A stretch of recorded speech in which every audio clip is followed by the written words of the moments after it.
সুন্দরবন তো আপনাদেরকে অনেকজন ঘুরিয়েছে, কিন্তু কোনোদিন কি কেউ দেখিয়েছে যে যেই ভেসেলে করে আমরা সারাদিন ঘুরবো সেটা ভেতর থেকে কেমন দেখতে? আমি আছি তো, চলুন দেখিয়ে দিই। এইটা হলো ভেসেল বাবুসোনা 2। ক্যাপ্টেনের জায়গা এটা। ক্যাপ্টেনের জায়গা। বাহ, এটা কি ওনারা একটু রেস্ট নেন?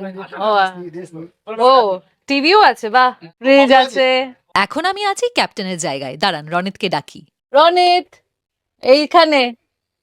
ক্যাপ্টেনের ক্যাবিন থেকে বেরিয়ে চলুন বাইরে যাওয়া যাক। আর ওই লাল জায়গাটা দেখছেন, ওখানে কিন্তু পা দিতে নেই, ওখানে এনারা পুজো করেন। ভেসেলটা সুন্দর তো অবশ্যই। এবার চলুন নিচে যাওয়া যাক, যেখানে আপনারা ঘুমাতেও পারবেন। যেমন ঘুমাবেন তার সাথে দেখুন নদী আরো কাছ থেকে দেখবেন। আছে এখানে অনেকগুলো খাট, সহজে সব গেস্টরা ঘুমাতে পারবে। তার সাথে আছে একটা ডাইনিং টেবিল আর একটা ড্রেসিং টেবিল। ওপরে যেমন হাত ধোয়ার জায়গা, ওইরকম কিন্তু নিচেও আছে। আর পাশে এখানে দেখছেন কিচেনে দিদিরা আমাদের জন্য রান্না করছে।